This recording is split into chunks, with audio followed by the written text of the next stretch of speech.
April 11th, 1945, 2:15 in the afternoon. American tanks roll through Buchenwald's gates today. German townspeople gather at the camp's perimeter. Their world of willful ignorance ends forever. The hammers began their rhythmic pounding at dawn on March 22, 1933.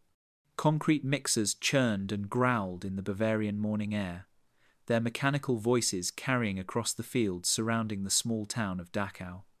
Local residents pulled back their curtains to watch as trucks loaded with barbed wire and wooden posts rumbled down Alte Römerstrasse, kicking up clouds of dust that settled on freshly planted gardens. Heinrich Müller, the local baker, paused in kneading his morning dough as another convoy passed his shop window. Protective custody facility, the official notices had proclaimed, for enemies of the state. The townspeople nodded approvingly. Communists and troublemakers needed somewhere to be held, didn't they? The new government promised order, and order required discipline. Construction foreman Klaus Weber supervised the unloading of materials just 2 kilometers from Dachau's market square. His crew, local men, who had been unemployed for months, eagerly accepted work, building what they were told would be a temporary detention center. The pay was good, better than anything available since the economic collapse. Weber's men hammered fence posts into the soft earth, stretched wire between wooden supports, and poured concrete foundations for what would become Germany's first concentration camp. The smell of wet cement mingled with the sweet scent of spring flowers blooming in nearby meadows.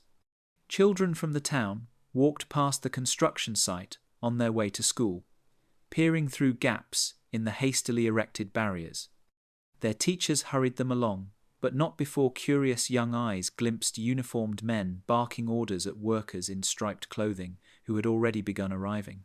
Frau Elisabeth Hoffmann hung her washing on the line behind her cottage, which sat less than a kilometer from the camp's perimeter.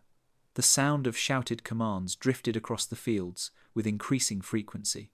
Her neighbor, Herr Schmidt, mentioned seeing trucks arrive in the darkness, always in the darkness, loaded with what appeared to be prisoners.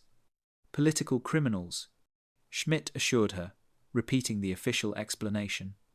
They'll be reformed through work and released when they've learned their lesson. The local shopkeepers discovered an unexpected boom in business.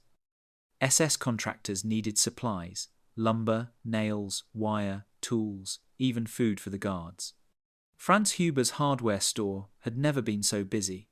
He sold hundreds of meters of barbed wire, crates of heavy-duty locks, and industrial-grade disinfectant. When his wife questioned the quantities, Huber shrugged. Government contracts, he explained. Finally, some prosperity after all these lean years. The Dachau post office processed an unusual volume of official correspondence. Postmaster Johann Brenner noticed sealed envelopes marked with SS insignia, requisitions for medical supplies, and architectural blueprints labelled Konzentrationslager Dachau. The term was new, unfamiliar. Brenner filed the documents without curiosity. His job was to process mail, not to read it. Within weeks, the camp's existence became part of Dachau's daily rhythm. The 6:15 morning whistle that woke the prisoners also roused the townspeople. The evening roll call echoed across the countryside as families gathered for supper. Local farmers sold vegetables to camp kitchens, their horse-drawn carts passing through gates topped with electrified wire. The human capacity for normalization revealed itself with startling speed.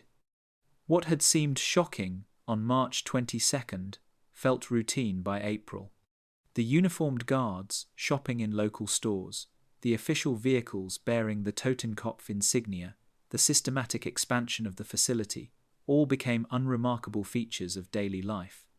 Dr. Gustav Werner, Dachau's municipal physician, treated his first camp guard for what the man described as nervous exhaustion in May 1933.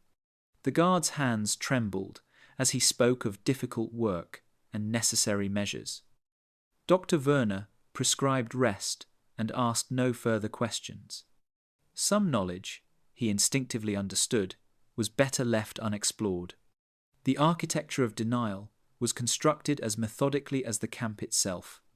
Each rationalization, each willful blind spot, each comfortable lie formed another brick in the wall that would eventually separate German civilians from uncomfortable truths. The foundation was being laid for a collective act of willful ignorance that would span 12 years and 6 million lives. The hammers fell silent at sunset, but the work of self-deception had only just begun. The first cattle car rolled through Würzburg station at 11:27 on the night of September 15, 1939. Its wheels screeched against steel rails, metal grinding against metal in the darkness. Station master Otto Richter watched from his office window as the long train disappeared eastward, its cargo invisible behind sealed wooden doors. The manifest listed resettled persons bound for labour assignments in the general government. By dawn, the whispers had already begun in the market square. Frau Weber, whose Jewish neighbour Sarah Goldstein had vanished 3 days earlier, clutched her shopping basket tighter as she passed the empty apartment. The landlord had already posted new rental notices, the ink still wet. Relocated for work, he explained to anyone who asked. Better opportunities in the east. The postal workers noticed it first, the sudden silence from certain addresses. Karl Zimmermann, who had delivered mail to the same routes for 15 years, watched his bag grow lighter each week. Letters addressed to the Rosenberg family returned stamped "addressee unknown." The Cohen's mail accumulated in the sorting office until Supervisor Hans Müller finally discarded it. No forwarding address provided became the standard explanation. In the Café Stern, where Jewish intellectuals had once debated philosophy over coffee and strudel, new customers now occupied the familiar tables. The proprietor, Herr Brennan, had acquired the establishment through what officials termed Aryanization, purchased at a fraction of its value when Professor Stern departed voluntarily for Poland. Brennan served the same coffee in the same cups, but conversations now centered on Wehrmacht victories rather than Goethe's poetry. Train conductor Wilhelm Haas developed a peculiar routine during his runs between Munich and Vienna. He stopped looking into the sealed cars that were occasionally attached to passenger trains.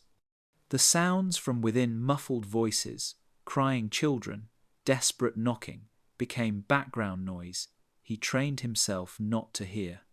His job was to punch tickets and announce stations, not to investigate cargo that wasn't his responsibility.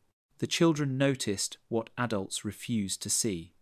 10-year-old Greta Hoffmann asked her mother why her Jewish classmate Rachel hadn't returned to school after the September holidays. "She moved away with her family," came the standard reply. But Greta had seen Rachel's father's empty shoe shop, the windows painted over with crude slogans. Her mother quickly changed the subject when Greta mentioned the strange smell coming from the painted-over windows. In the countryside surrounding smaller towns, farmers reported unusual sights. Friedrich Bauer, whose fields bordered the railway line near Bamberg, watched cattle cars pass at irregular intervals, always at night. Sometimes the trains stopped for water, and Bauer heard what sounded like human voices from within. His wife Martha begged him not to investigate. "Government business," she whispered. "Not our concern." The local pastors struggled with increasingly difficult questions from their congregations. Father Heinrich Müller at Street. Stephen's Church in Nuremberg received confessions from railway workers who spoke of disturbing sights and troubling duties. The priest offered absolution without requesting details, understanding instinctively that some knowledge carried unbearable weight. His sermons began emphasizing obedience to authority and the dangers of excessive curiosity. Bank clerk Hermann Gross processed the final transactions from Jewish accounts with methodical efficiency. The Warburg family's savings, accumulated over 3 generations, were transferred to the Reich Treasury in a single afternoon. Gross stamped each document with practiced indifference, filing the paperwork that legally erased a family's financial existence. When his colleague mentioned that the Warburgs had emigrated suddenly, Gross nodded and moved to the next file. The social fabric of German communities quietly rewove itself around the absent threads. Conversations flowed around empty spaces where familiar faces once smiled. Bridge clubs reorganized their tables without the missing fourth player. Shopkeepers adjusted their delivery routes to skip houses that now stood empty, their windows dark. The architecture of willful ignorance required constant maintenance. Each unanswered question, each unexplored inconsistency, each convenient explanation strengthened the walls that separated ordinary Germans from extraordinary horror. The mahogany conference table gleamed under crystal chandeliers at Wannsee Villa on January 20th, 1942. 15 men in pressed uniforms and tailored suits discussed the final solution to the Jewish question with the clinical detachment of accountants reviewing quarterly reports. Their bureaucratic euphemisms would filter down through layers of administration, transforming mass murder into paperwork that ordinary Germans could process without acknowledging its true meaning. Reinhard Heydrich's voice carried across the elegant room as he outlined deportation schedules and capacity requirements. Evacuation to the east, he termed it, never once using the word killing. The minutes, typed by Adolf Eichmann, recorded discussions of special treatment and appropriate measures. This linguistic camouflage would become the regime's greatest tool for maintaining civilian complicity, creating a vocabulary that allowed participation without acknowledgement. Within weeks, the euphemisms cascaded through German bureaucracy like poison in a water supply. Local administrators received directives about resettlement actions and labor deployment in the Eastern Territories. Municipal clerks processed housing requisitions for evacuated properties. Insurance companies handled claims for abandoned assets with practiced efficiency. Each official could focus on their narrow administrative function while remaining willfully blind to the larger machinery of extermination. The camp construction boom accelerated throughout 1942, but always with careful attention to public perception. Auschwitz-Birkenau rose from Polish farmland just 40 kilometers from Krakow, close enough to German-controlled territory that supplies and personnel could move efficiently, far enough that most Germans never saw it directly. The regime had perfected the art of hiding atrocities in plain sight, visible enough to be functional, obscure enough to be deniable. Bertha Müller, a secretary at the Reich Transport Ministry, processed thousands of train requisitions for special resettlement convoys without ever asking about their destinations or cargo. Her supervisor praised her efficiency in coordinating rolling stock for population transfers to labor camps in the general government. Müller took pride in her organizational skills, filing each request with meticulous care while training herself not to wonder why the trains always returned empty. The Deutsche Reichsbahn expanded its operations dramatically to accommodate what officials euphemistically termed evacuation transport. Chief dispatcher Heinrich Weber coordinated schedules that moved over 3 million people eastward between 1942 and 1944. Weber's office wall displayed efficiency charts tracking on-time departures and fuel consumption rates. The human cargo was reduced to statistics: transport capacity, loading times, mechanical maintenance requirements. Local German communities witnessed the systematic confiscation of Jewish property with remarkable speed of adaptation. In Frankfurt, the apartment of the Rosenberg family was cleaned and repainted within days of their departure for relocation. New tenants moved in before the smell of disinfectant had faded. The building superintendent, Herr Kaufmann, explained to inquiring neighbours that the Reich Housing Authority had reassigned the unit for more appropriate use. No one asked what had happened to the Rosenbergs' furniture, clothes, or family photographs. The economic integration of plundered wealth created countless opportunities for ordinary Germans to profit while maintaining psychological distance from the source of their windfall. Hausfrau Martha Schneider purchased an elegant Persian rug at a public auction of unclaimed property for a fraction of its value. The auctioneer assured bidders that all items came from estates of emigrants who departed without forwarding addresses. Schneider decorated her parlour with the beautiful carpet, never wondering about the family who had once treasured it. Dr. Joseph Mengele's requests for medical supplies reached procurement officers as routine pharmaceutical orders. Hans Gruber, a medical supply distributor in Munich, shipped crates of surgical instruments, experimental drugs, and specimen containers to research facilities in occupied territories. The letterhead read Kaiser Wilhelm Institute for Anthropology, lending scientific credibility to requests that supported the most horrific human experimentation. Gruber processed each order with professional attention to delivery schedules and payment terms.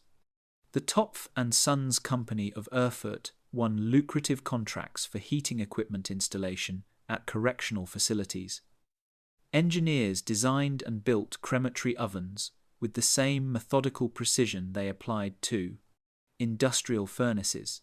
Ludwig Topf supervised installations personally, treating each project as a technical challenge, requiring innovative solutions for waste disposal efficiency.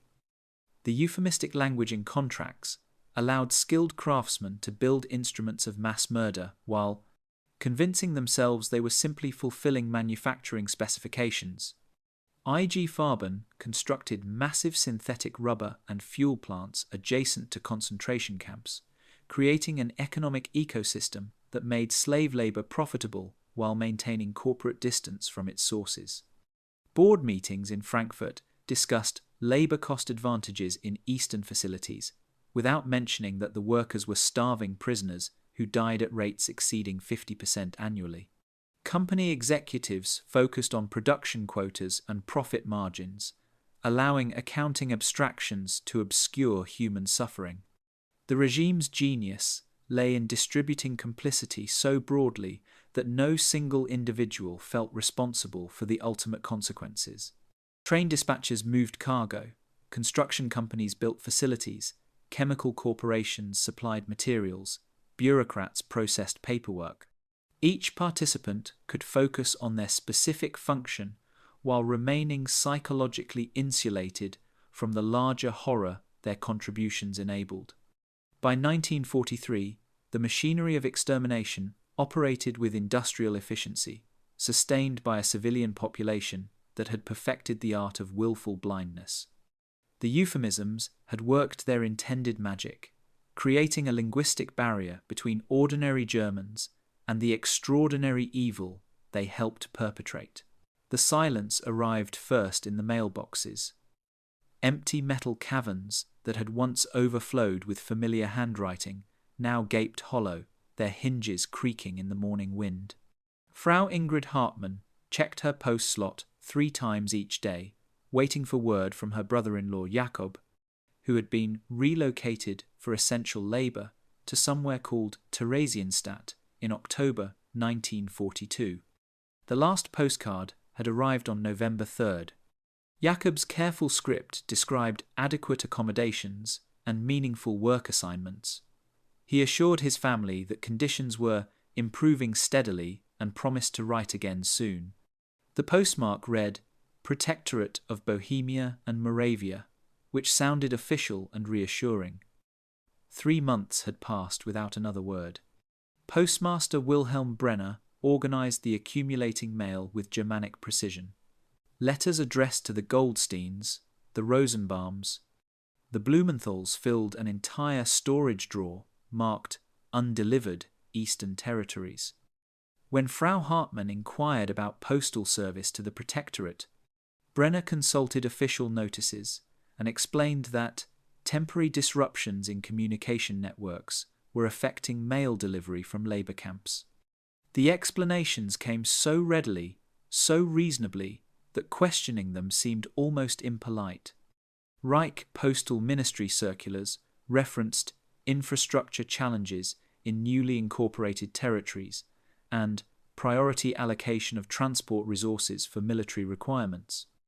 Technical difficulties sounded more palatable than sinister possibilities that lurked at the edges of consciousness. Elizabeth Weber stopped asking her neighbors about their missing relatives after receiving uncomfortable stares and awkward silences. Her childhood friend Ruth Levy had vanished with her entire family during the winter deportations.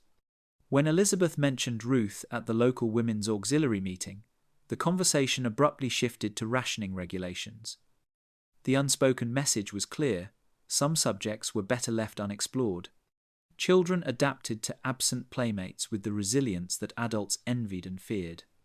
8-year-old Hans Müller asked his mother only once why his friend David Rosenberg never came to school anymore. His family moved away to work in a factory, she explained, the words feeling strange on her tongue. Hans accepted this explanation and made new friends, but sometimes saved marbles that David had particularly liked. The Jewish cemetery on the outskirts of town became a monument to interrupted conversations. Fresh graves stopped appearing in 1942, but families continued visiting older burial sites, leaving flowers on headstones bearing familiar surnames. Groundskeeper Otto Richter noticed that visitors often lingered longer than before, as if the cemetery held answers that the living world no longer provided. Local clergy struggled with increasingly difficult pastoral duties. Pastor Friedrich Schmidt at St. Mark's Lutheran Church received visits from parishioners seeking spiritual guidance about their relocated relatives.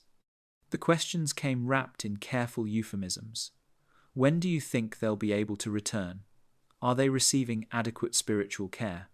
Schmidt offered prayers for the absent and avoided specifics that might disturb fragile hopes. The economic void left by departed Jewish businesses filled quickly with new German proprietors. Goldstein's bakery became Müller's bakery within weeks of the owner's departure. The recipes changed, but the storefront looked identical. Regular customers adjusted to different hands, needing familiar bread, while newer residents never knew that other bakers had once worked behind the same counter. The architecture of hope required as much maintenance as the architecture of denial. Letters that never arrived could still be anticipated. Absences could be temporary. Silence could indicate busy contentment rather than something too terrible to name. Each day without news became another day when news might still arrive, when relocated families might still return. The mailboxes waited, patient and empty, while German families perfected the delicate art of hoping for news they increasingly feared to receive. The bidding began at 9 o'clock sharp on Wednesday morning, March 17, 1943. Auctioneer Gustav Hoffmann's gavel struck the wooden podium in the Nuremberg Municipal Hall as German citizens examined tables laden with household goods confiscated from emigrant properties. Persian rugs, crystal vases, silver candlesticks, and leather-bound books bearing Hebrew inscriptions drew competitive offers from housewives and shopkeepers eager for quality merchandise at remarkable prices. Frau Martha Kellner raised her hand to bid on an elegant mahogany dining set that had once graced the Rosenberg family's home. The starting price represented less than 10% of the furniture's actual value.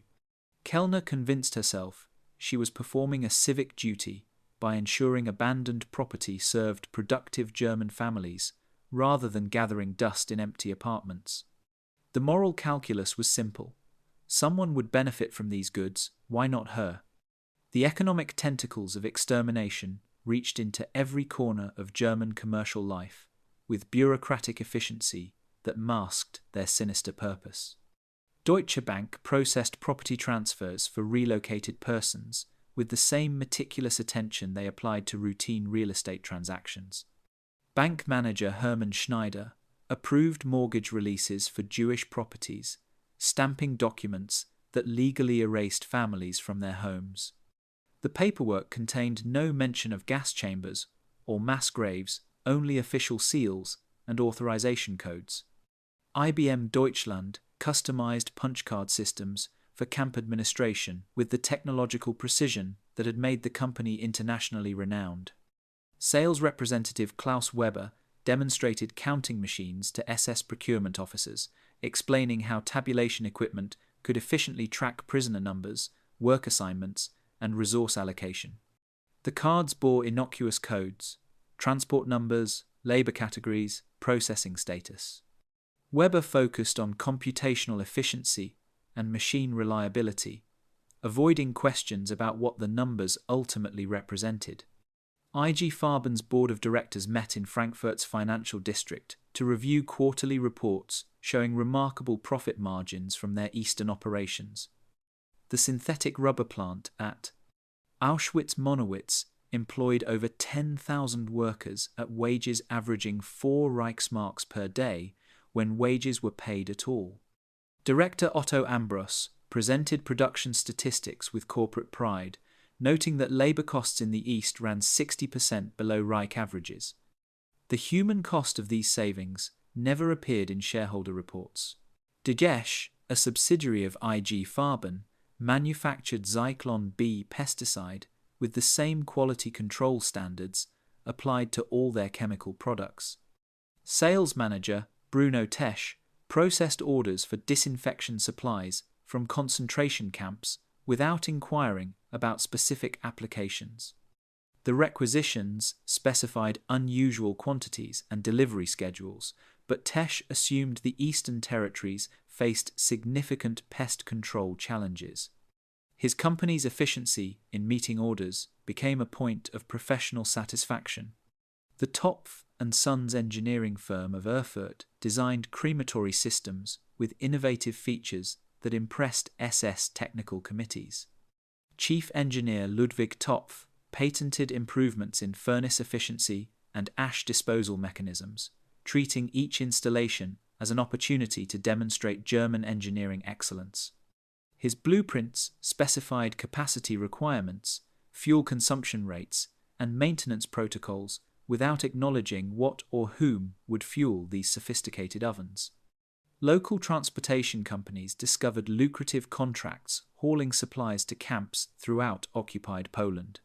Truck driver Wilhelm Bauer made regular deliveries to Treblinka, carrying everything from construction materials to office supplies.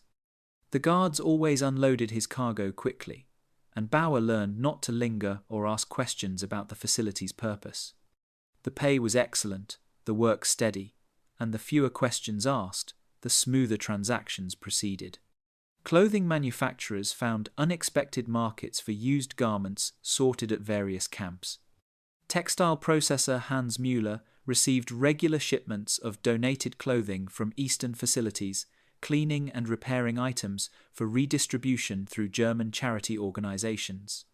The clothes sometimes carried strange odors and unexplained stains, but Müller's workers developed efficient cleaning procedures that restored most garments to acceptable condition.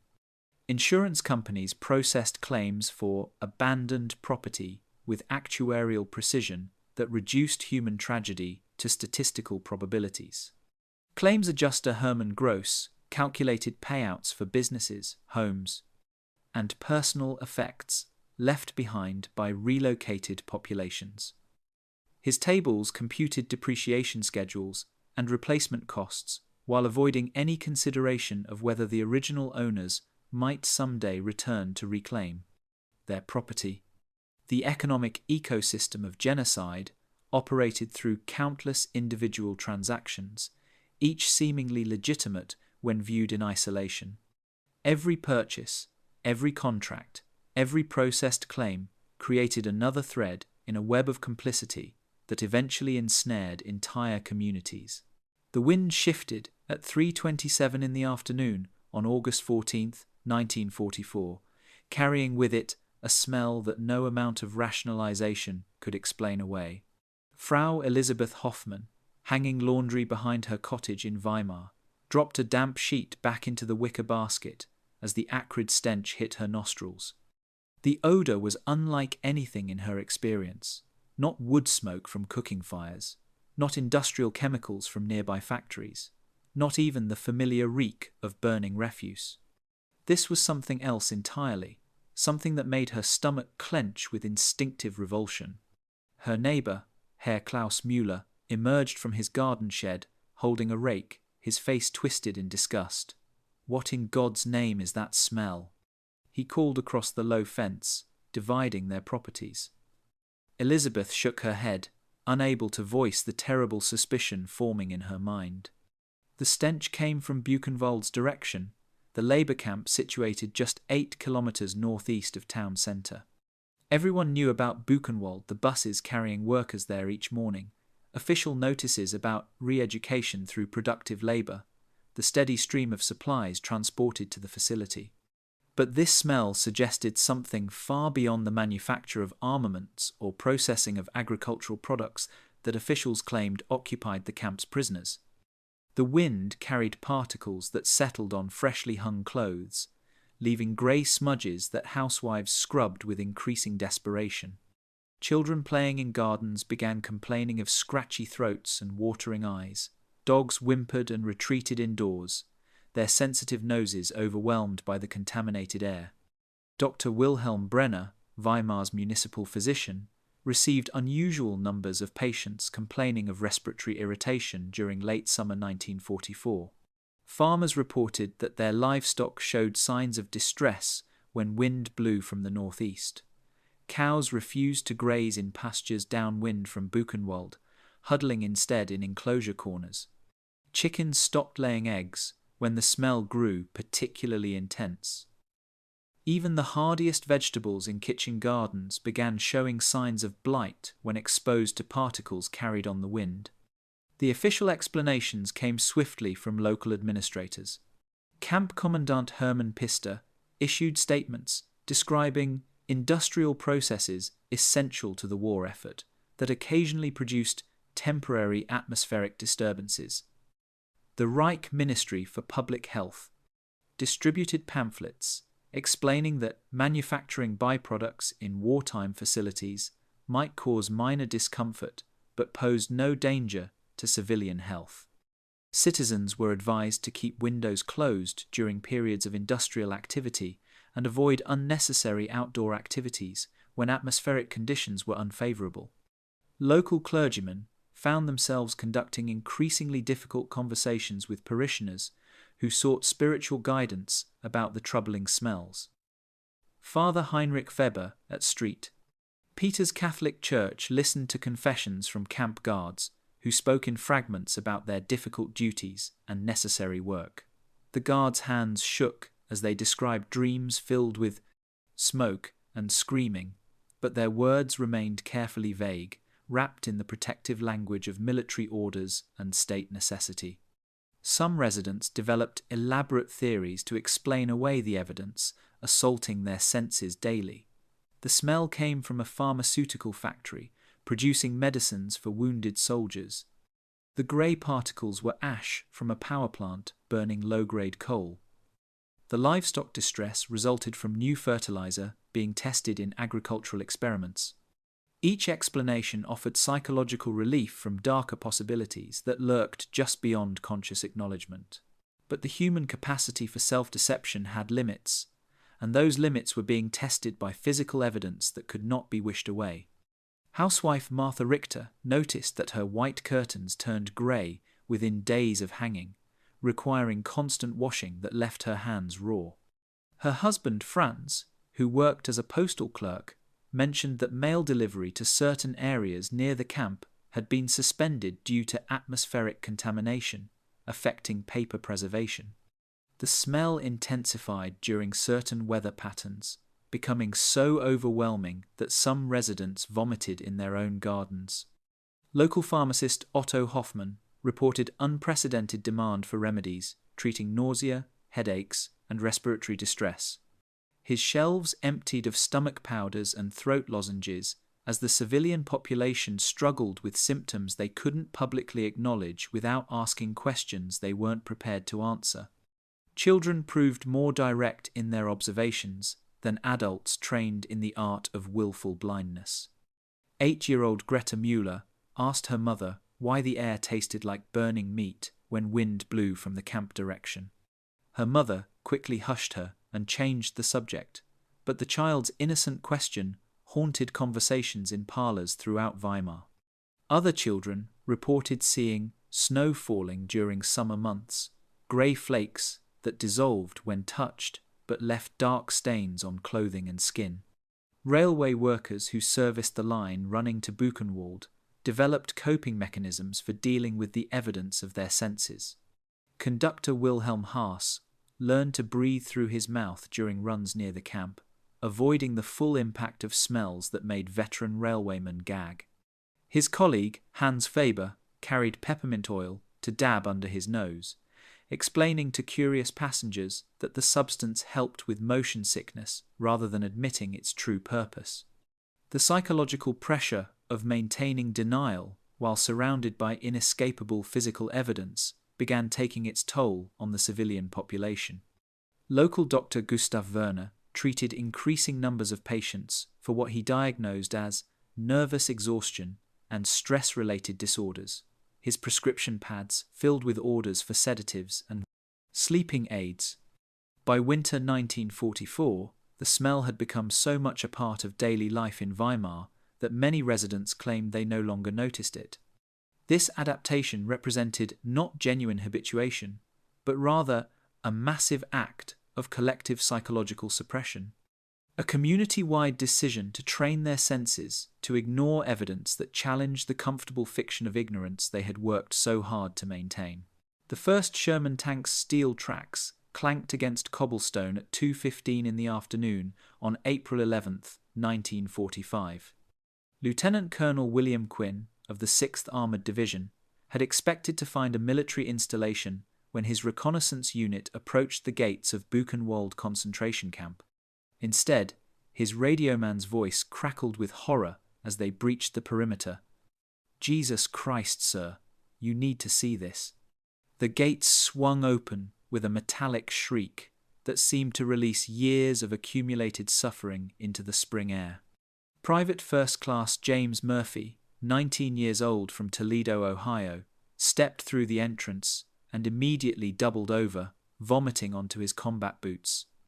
The stench hit the American soldiers like a physical blow, not the clean smell of death they knew from battlefields, but something putrid and sweet that clung to their uniforms and invaded their lungs with each breath.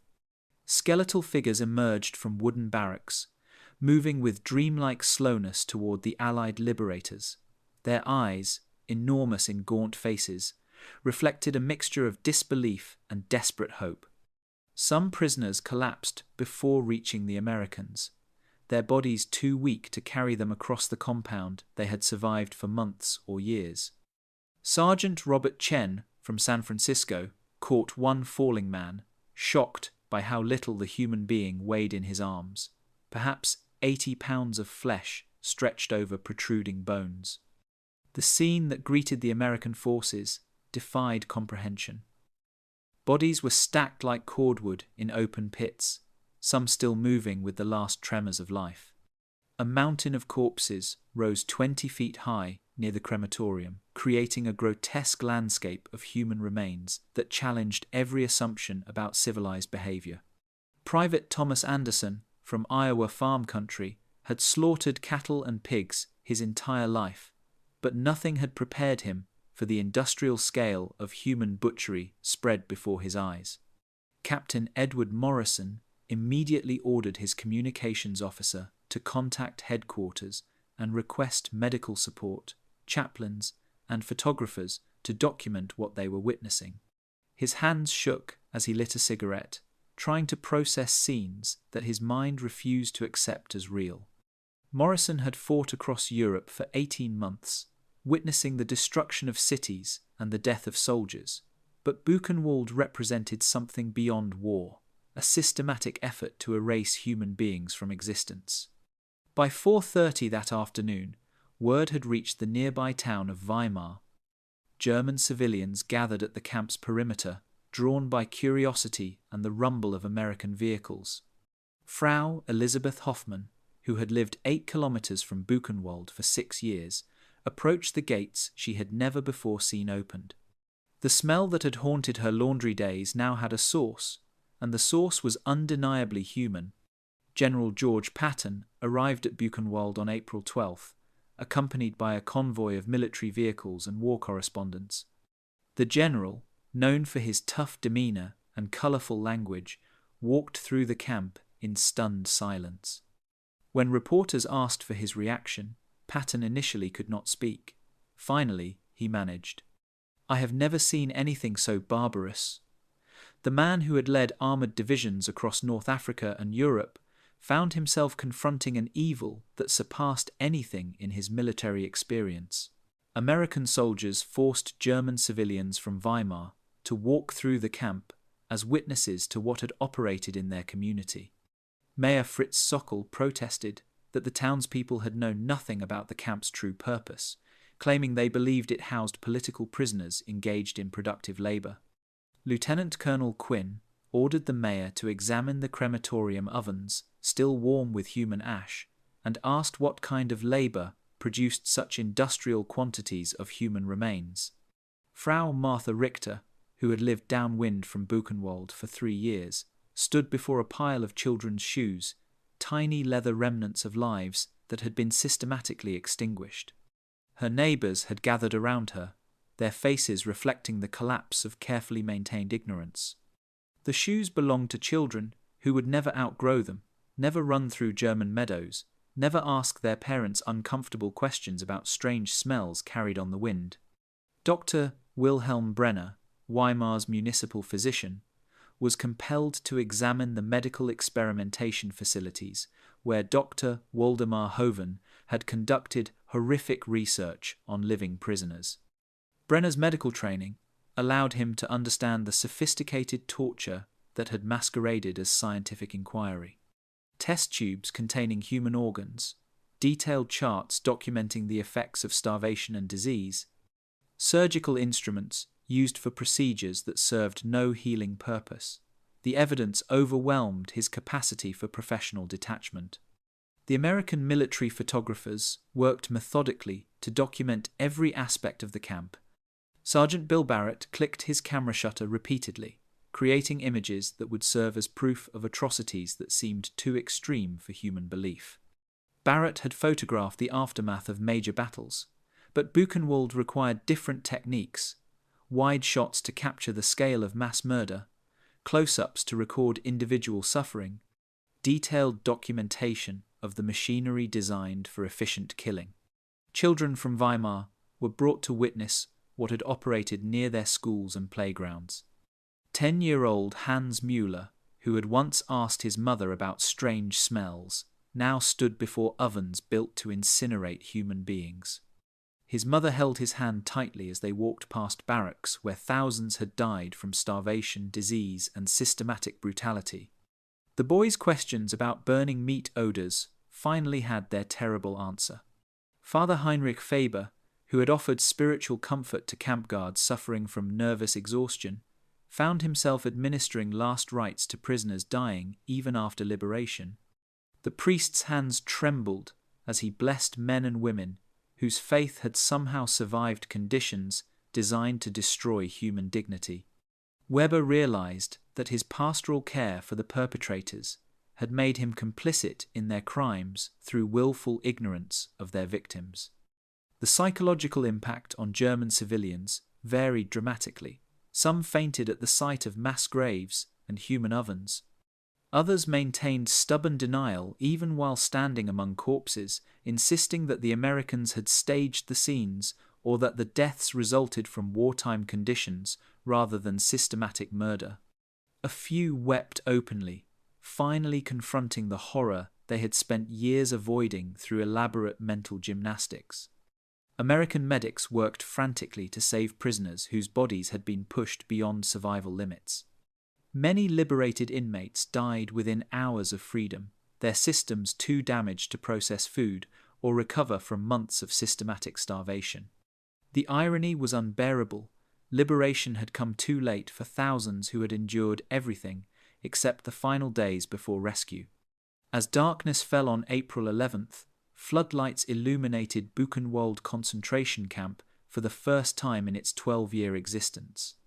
The harsh artificial light revealed details that daylight had mercifully obscured: The individual faces among piles of corpses, the precise engineering of gas chambers disguised as shower facilities, the efficient organization of a facility designed for mass murder.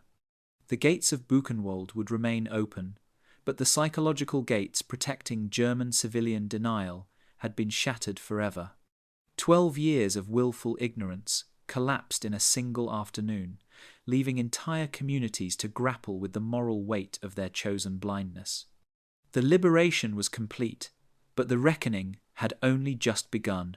Wir haben es nicht gewusst. The words echoed through American interrogation rooms, German municipal offices, and hastily convened town meetings throughout the spring of 1945. We didn't know. Mayor Fritz Sockel of Weimar repeated the phrase 17 times during his first interview with Allied investigators, his hands trembling as he insisted that his administration had received no information about the true nature of Buchenwald's operations. The declaration of ignorance spread like a contagion through German communities as Allied forces liberated camp after camp. In Dachau, local residents claimed they had assumed the facility manufactured aircraft parts. Near Bergen-Belsen, farmers insisted they had believed the smoke came from a brick factory. Villagers surrounding Mauthausen swore they had thought the screams carried on the wind were sounds from a mental hospital treating shell-shocked soldiers. But the Allied investigators possessed documentation that contradicted these claims of innocent ignorance. Captain Robert Jackson, of the War Crimes Investigation Unit, presented Weimar's city council with municipal records showing payments for special sanitation services at Buchenwald, requisitions for lime to cover mass graves, and transportation contracts for hauling medical waste from the facility. The paperwork bore official seals and authorized signatures, creating an administrative trail that connected civilian authorities directly to the camp's operations. Dr. Wilhelm Brenner, who had treated camp guards for nervous exhaustion, found himself confronted by American psychiatrist Major Samuel Cohen with his own medical records. The files documented dozens of SS personnel seeking treatment for what Brenner had diagnosed as stress-related disorders. Their symptoms included insomnia, violent nightmares, uncontrollable trembling, and alcoholism, psychological profiles consistent with participation in atrocities rather than routine military duty. The evidence of civilian knowledge extended far beyond official documents. Allied interrogators interviewed German railway workers who had transported hundreds of thousands of prisoners eastward in cattle cars. Conductor Wilhelm Haas, who had carried peppermint oil to mask the smell of human cargo, initially claimed he had assumed the sealed cars contained livestock. When presented with testimony from other railroad employees describing human voices, desperate knocking, and bodies discovered in cars after transport, Haas broke down and admitted, "We knew they weren't animals." Local shopkeepers faced uncomfortable questions about their business relationships with camp administrators.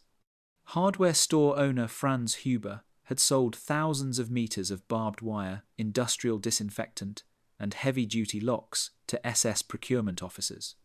When Allied investigators asked why he hadn't questioned such unusual orders, Huber insisted he had assumed the materials supported legitimate military facilities. The investigators then showed him invoices for Zyklon B pesticide and asked what legitimate military purpose required such quantities of poison gas. The Nuremberg trials, which began in November 1945, systematically dismantled the architecture of denial that German civilians had constructed around their complicity. Prosecutor Robert Jackson presented evidence of a vast network of ordinary citizens who had profited from, participated in, or simply ignored the systematic murder of 6 million human beings. The courtroom testimony revealed that the Holocaust had required not just killers, but also clerks, engineers, accountants, drivers, salesmen, and administrators. Some German civilians maintained their denials even when confronted with overwhelming evidence. Frau Martha Kellner, who had purchased furniture at auctions of confiscated Jewish property, claimed she had genuinely believed the items came from families who had emigrated voluntarily. When shown photographs of Auschwitz gas chambers, Kellner replied that such questions were not her responsibility to answer. But other civilians found their psychological defenses crumbling under the weight of documented truth. Postmaster Johann Brenner broke down during his interview when presented with postal records showing the sudden cessation of mail from entire Jewish communities across Europe. The statistical evidence was undeniable. Millions of people had simply stopped writing letters, stopped receiving mail, stopped existing in any official capacity. Brenner wept as he admitted, "We convinced ourselves they had started new lives." The phrase, "Wir haben es nicht gewusst," became both a shield and a prison for German civilians grappling with their moral complicity. The claim of ignorance protected them from legal prosecution, but trapped them in psychological limbo, where acknowledging truth meant accepting unbearable guilt. Many chose to maintain their denials rather than confront the possibility that their willful blindness had enabled history's greatest crime. American occupation authorities implemented a denazification program that required German civilians to view documentary films about concentration camps. The mandatory screenings often produced dramatic emotional responses, fainting, vomiting, hysterical crying, and angry denials. Some audience members stormed out, shouting that the images were Allied propaganda, while others sat in stunned silence as their comfortable myths dissolved on screen. The defense of ignorance would persist for decades, passed down through German families like a protective inheritance. The phrase, "Wir haben es nicht gewusst," became Germany's most enduring lie, a collective fiction that allowed a nation to function while avoiding the moral reckoning that truth demanded. The church bells of Weimar tolled at 6 o'clock on the morning of June 15, 1945, but Herr Klaus Müller did not rise from his bed. His wife Elizabeth found him hanging from a rope he had fashioned from bedsheets, a handwritten note clutched in his stiffened fingers. "I cannot live with what I allowed to happen." The smell from Buchenwald still lingered in their cottage, despite 2 months of scrubbing, cleaning, and desperate attempts to purify air that felt permanently contaminated by human ash. The suicides began in the weeks following liberation, spreading through German communities like a grim epidemic of moral reckoning. Dr. Gustav Werner, who had treated camp guards for nervous exhaustion without asking uncomfortable questions, swallowed a bottle of morphine tablets in his medical office. Railway conductor Wilhelm Haas walked deliberately into the path of an oncoming freight train on the same tracks he had travelled while transporting human cargo. Hardware store owner Franz Huber shot himself in his shop, surrounded by inventory that had supplied Buchenwald's machinery of death. But for every German who chose death over confronting their complicity, dozens more struggled to rebuild psychological defenses strong enough to permit continued existence. Frau Martha Kellner, who had furnished her parlour with confiscated Jewish possessions, developed elaborate rituals of denial that allowed her to function despite overwhelming evidence of her moral participation in genocide. She donated the Persian rug to charity, claiming she had grown tired of its pattern, and told neighbours she was redecorating to celebrate the war's end. The empty houses scattered throughout German towns became monuments to willful blindness transformed into unavoidable truth. In Frankfurt, the Rosenberg family's apartment remained vacant for months, its windows boarded shut and rent notices accumulating on the door. New German families eventually moved into these spaces, but children playing in former Jewish homes reported strange dreams and inexplicable feelings of sadness that seemed to emanate from the walls themselves. Local clergy faced unprecedented challenges as their congregations grappled with guilt that traditional absolution could not easily address. Father Heinrich Weber at Street, Peter's church found his confessional booth filled with parishioners seeking forgiveness for sins they could barely articulate. The women who had bid eagerly at auctions of Jewish property spoke in whispers about participating unknowingly in terrible things. The men who had built crematorium ovens and gas chambers insisted they had only followed orders while struggling with nightmares that made sleep impossible. The psychological weight of suppressed knowledge manifested in physical symptoms that German doctors struggled to diagnose and treat. Dr. Andreas Koch reported unprecedented rates of chronic insomnia, digestive disorders, and unexplained trembling among civilian populations. Pharmacies sold increasing quantities of sedatives and stomach remedies to customers who complained of persistent nausea and anxiety without identifiable medical causes. Some German civilians attempted to process their moral complicity through acts of desperate charity and penance. Postmaster Johann Brenner, who had filed undelivered mail from murdered Jewish families, began working 16-hour days to ensure perfect postal service for surviving residents. His obsessive attention to mail delivery became a form of psychological compensation for the letters that would never reach their intended recipients.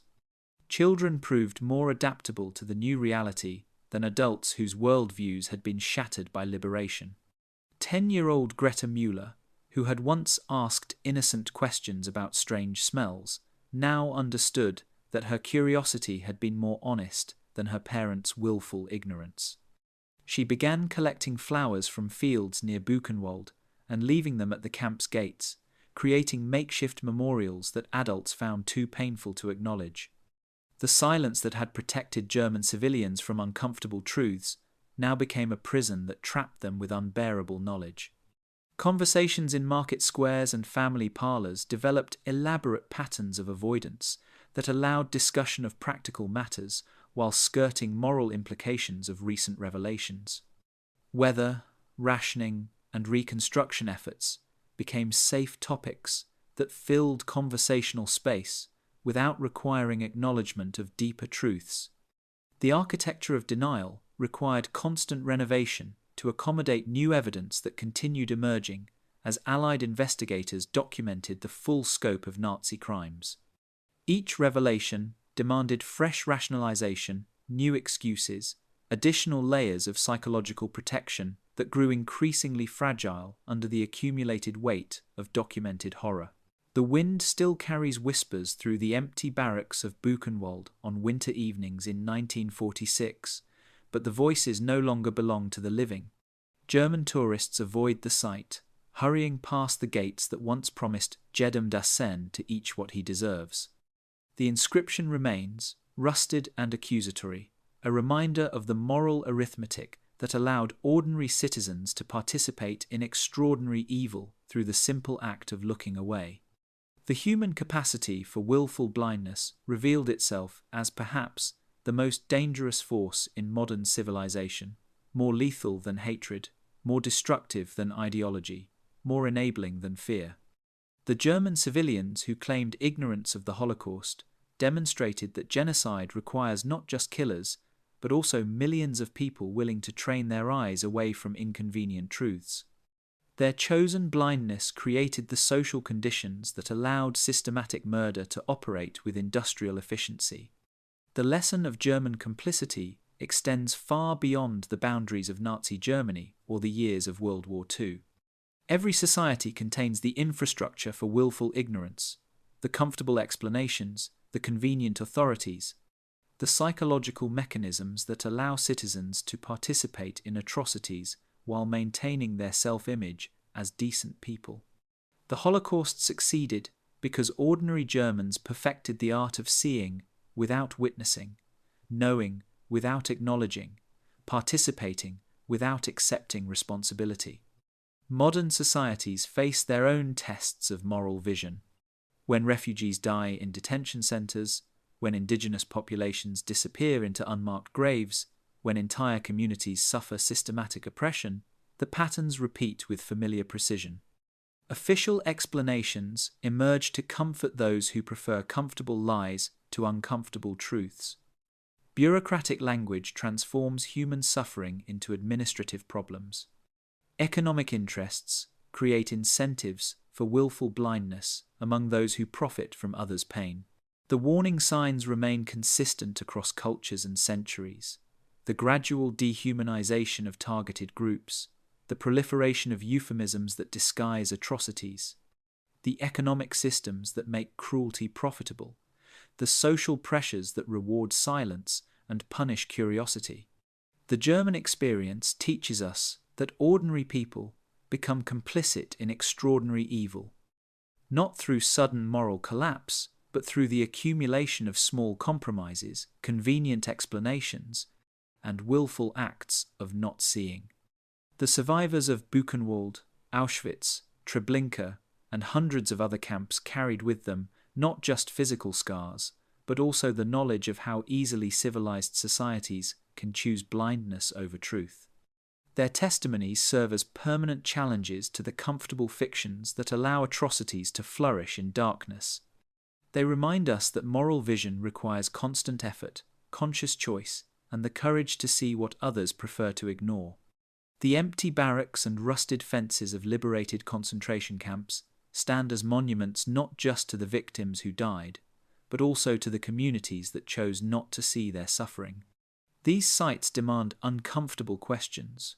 What are we choosing not to see in our own time? Which official explanations do we accept too readily?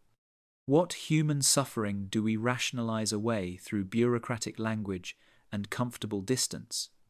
The architecture of willful ignorance, once constructed, can house any atrocity we choose not to acknowledge.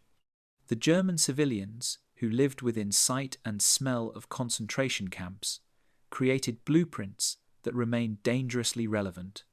Their legacy teaches us that the price of moral blindness extends far beyond personal conscience.